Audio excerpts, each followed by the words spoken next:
Hello students. आज हम लोग क्लास 10th में पढ़ेंगे एरिथमेटिक प्रोग्रेशन। एरिथमेटिक प्रोग्रेशन को अच्छे तरीके से समझने के लिए हम लोग इस चैप्टर के कुछ टर्म्स को जानते हैं, तब जा कर के एरिथमेटिक प्रोग्रेशन हम लोगों को अच्छी तरीके से समझ में आएगा। तो सबसे पहला टर्म है sequence. What is sequence? Sequence क्या होता है? Arrangement of numbers in a definite order और according to definite rule is called sequence. यदि किसी नंबर का अरेंजमेंट एक डिफिनिट ऑर्डर में होता है फिर या डिफिनिट रूल के हिसाब से होता है तो फिर उसको हम लोग सीक्वेंस बोलते हैं। फॉर एग्जांपल, हमारे पास ये नंबर का अरेंजमेंट है 1 3 5 7 9 11। इस तरीके से ये नंबर का सीक्वेंस है हमारे पास। ये आप देख रहे हैं कि ओड नंबर्स का सीक्वेंस है। क्या चीज़ का सीक्वेंस है? ओड नंबर का। ओड नंबर्स, ओड नंबर्स का सीक्वेंस है। ओके, उसके बाद मैं एक दूसरा सीक्वेंस लेता हूँ, दैट इज 2 4 6 8 10 12। ये आप देख सकते हैं इसको, ये इवन नंबर का सीक्वेंस है। इवन नंबर, यहाँ पर रूल क्या है? Even numbers. Okay, even numbers rules है हमारा। तो एक रूल के हिसाब से ये नंबर का अरेंजमेंट है। अभी हम लोग दूसरा एक ले लेते हैं, 1 3 5 7 11 13 17। अब आप कहेंगे सर इसमें कौन सा रूल है? आपने यहाँ पर 2 बढ़ाया, फिर 2 बढ़ाया, फिर 2, फिर उसके बाद 4 बढ़ा दिया, फिर उसके बाद 2 बढ़ा दिया, फिर उसके बाद जो है कि आपने यहाँ पर 4 बढ़ा दिया। इसमें कौन सा है? तो ये प्राइम नंबर्स हैं। आप जानते हैं ये सारे के सारे प्राइम नंबर के सीक्वेंस हैं। प्राइम नंबर्स, प्राइम नंबर के सीक्वेंस है। मीन्स यदि किसी एक डिफिनिट रूल के हिसाब से कोई भी नंबर्स एक का अरेंजमेंट होता है तो उसे हम लोग बोलते हैं सीक्वेंस। तो प्राइम नंबर का सीक्वेंस है। ओके, अब ये जो सीक्वेंस में ये सारे नंबर्स हैं, इन सारे नंबर्स को हम लोग बोलते हैं टर्म्स। क्या बोलते हैं? टर्म्स। इनको बोलेंगे हम लोग टर्म्स। ओके, ये क्या है हमारा? टर्म्स। ओनली ये, इसको हम लोग सिंगल बोलेंगे तो ये टर्म है। यदि इनको सारे नंबर्स को हम लोग बोलें तो ये क्या है? टर्म्स। ये भी टर्म है, ये भी टर्म है, और ये सारे नंबर्स इस सीक्वेंस के टर्म्स हैं। इन टर्म्स को यदि हम लोग जोड़ते हैं तो हमें सीरीज प्राप्त होता है। क्या प्राप्त होता है? सीरीज। ओके, हम लोग लिखते हैं SERIES, सीरीज। सीरीज का डिफिनेशन क्या होगा? सीरीज का डिफिनेशन होगा when we add all the terms of sequences we get the series. Okay, तो when we add all the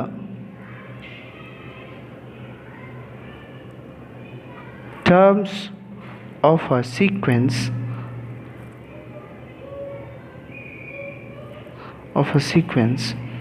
we get a series. Okay, यदि हम लोग सीरीज की बात करें तो हम लोग ऐसे लिख सकते हैं 1 + 3 + 5 + 7 + 9 +... ये हमारा क्या हो गया? सीरीज हो गया। यदि हम लोग इसको बढ़ाते हुए 21 तक लेके आते हैं तो ये हमारा क्या हो गया? मीन सीक्वेंस के सारे टर्म्स को यदि हम लोग जोड़ते हैं तो उसे हम लोग क्या बोलते हैं? सीरीज कहते हैं। अब बात आती है, अगला टर्म है हमारा progression. What is progression? Progression क्या होता है?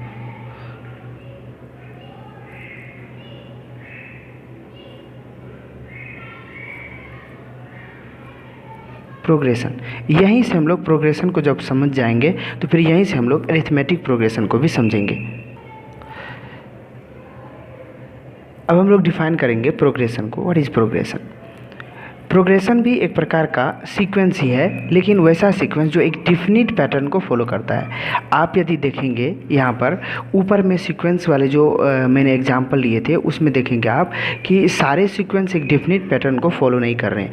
ऊपर में ओड और इवन वाले जो सीक्वेंस थे वो डिफिनिट पैटर्न को फॉलो कर रहे थे। क्या पैटर्न फॉलो कर रहे थे? कि इन सीक्वेंस में जो आगे वाला टर्म था वो पीछे वाले टर्म से 2 अधिक था, आगे वाला टर्म पीछे वाले टर्म से 2 अधिक है। आप देखेंगे 1 से 3 2 अधिक है और 3 से 2 अधिक 5 है, 5 से 2 अधिक 7 है। इसी तरीके से नीचे वाले इवन नंबर के सीक्वेंस में भी यही बात थी कि पीछे वाले टर्म से आगे वाला टर्म 2 अधिक था। लेकिन जब प्राइम नंबर का सीक्वेंस हम लोगों ने देखा तो यहाँ पर उस तरह का पैटर्न कोई भी फॉलो नहीं हो रहा था।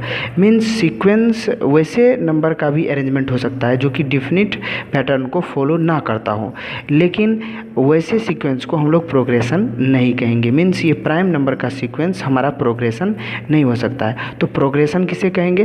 तो प्रोग्रेशन कहेंगे a sequence which follows a progression. मैं लिखता हूँ, a sequence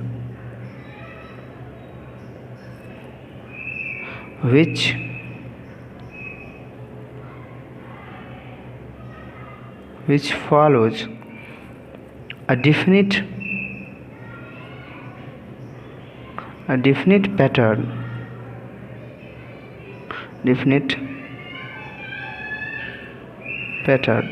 is called progression। Means वैसा सीक्वेंस जो एक डिफिनिट पैटर्न को फॉलो करता है उसी को हम लोग प्रोग्रेशन कहेंगे। चलिए, तो प्रोग्रेशन में एग्जांपल मैं एक लेता हूँ, जैसे कि हमारे पास एक प्रोग्रेशन है 2 6 10 14।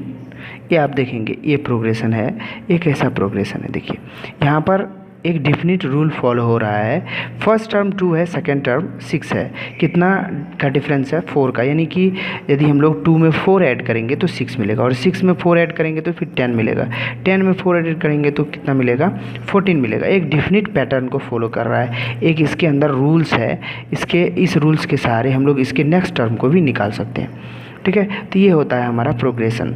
यदि कहूँ कि ये प्रोग्रेशन है कि नहीं, तो मैं क्या लिखूँगा यहाँ पर? यस। ठीक है, yes it is progression, it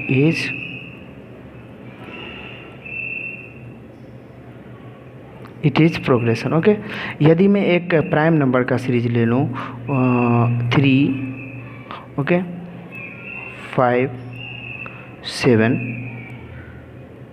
11 13, ये देखिए इसमें कोई भी पैटर्न फॉलो नहीं हो रहा है। पहला वाला नंबर जो है वो 3 है, दूसरा नंबर 5 है। ये यहाँ पर 2 का यहाँ पर इंक्रीजमेंट हो रहा है, 2 का तो +2 हो रहा है। यहाँ पर देखेंगे तो यहाँ पर भी +2 का इंक्रीजमेंट है। यहाँ पर देखेंगे तो +4 का इंक्रीजमेंट हो जाता है। मीन्स कोई रूल नहीं है। यहाँ पर फिर देखेंगे तो आप यहाँ पे +2 का इंक्रीजमेंट है। मीन्स कोई भी रूल रेगुलेशन नहीं है। तो मीन्स क्या है? No, it is not progression. यानी प्रोग्रेशन होने के लिए सीक्वेंस को एक डिफिनिट पैटर्न को फॉलो करना होगा। ठीक है, यदि कोई सीक्वेंस एक डिफिनिट पैटर्न को फॉलो नहीं कर रहा है तो वो प्रोग्रेशन नहीं होगा। चलिए, इसके बाद हम लोग क्या करते हैं कि अब हम लोग पढ़ेंगे एरिथमेटिक प्रोग्रेशन। अब हम लोग मेन टॉपिक पे आएंगे, दैट इज एरिथमेटिक प्रोग्रेशन। क्या होता है arithmetic progression? Arithmetic progression, okay.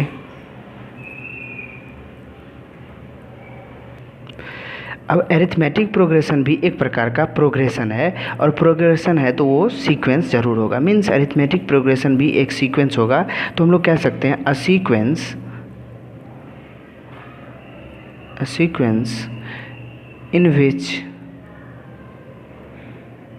in which the difference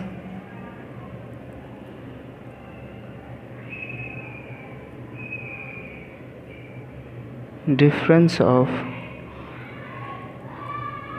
two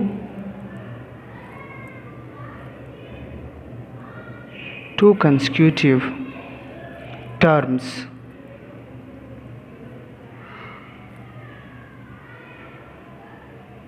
remains constant। यानी कि वैसा सीक्वेंस जिसके 2 कंसेक्यूटिव टर्म्स का जो डिफरेंस है वो हमेशा क्या रहता है? कांस्टेंट रहता है। फॉर एग्जांपल मैं यहाँ पर ले रहा हूँ एक एग्जांपल। जो फर्स्ट टर्म है वो है हमारा 3 और सेकेंड टर्म है वो कितना है 7 थर्ड टर्म 11, फोर्थ टर्म 15, 19, 23, 27। अब हम लोग इसको टेस्ट करेंगे कि क्या ये जो सीक्वेंस है ये अरिथमेटिक प्रोग्रेशन है कि नहीं। तो हम लोग क्या करेंगे, इनके कंसेक्यूटिव इन सीरीज़ के इस सीक्वेंस के कंसेक्यूटिव टर्म का डिफरेंस फाइंड करेंगे, पता करेंगे कि क्या हर एक जगह मतलब कंसेक्यूटिव टर्म का जो डिफरेंस है पूरे सीक्वेंस में हर एक जगह कांस्टेंट है क्या। चलिए तो मैं फर्स्ट ये जो दो कंसेक्यूटिव टर्म्स हैं इनका डिफरेंस निकालता हूँ। ये कितना आता है आप देखेंगे। डिफरेंस कैसे निकालना है, जो बड़ा वाला टर्म है, जो लास्ट टर्म है उससे पहले वाले टर्म को घटाना है। तो 7 में से किसको घटाएंगे, 3 को। 7 में से 3 घटाएंगे तो कितना आएगा, 4। अब इस दोनों टर्म का आप देखेंगे 11 में से 7 जाएगा तो 4, ठीक है। अब इसको भी घटाएंगे तो आप देखेंगे यहाँ पर 4, ठीक है। यानी कि दो कंसेक्यूटिव टर्म्स का यदि हम लोग डिफरेंस निकालते हैं तो देखिए कांस्टेंट आ रहा है, बदल नहीं रहा है, सेम है एकदम। कांस्टेंट कहने का मतलब हम लोग कह सकते हैं कि वो सेम आए, ठीक है।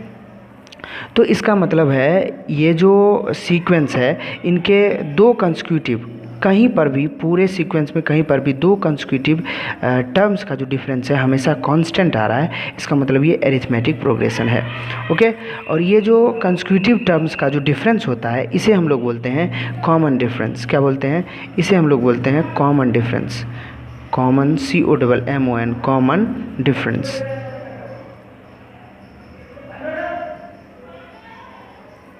इसको हम लोग बोलते हैं कॉमन डिफरेंस।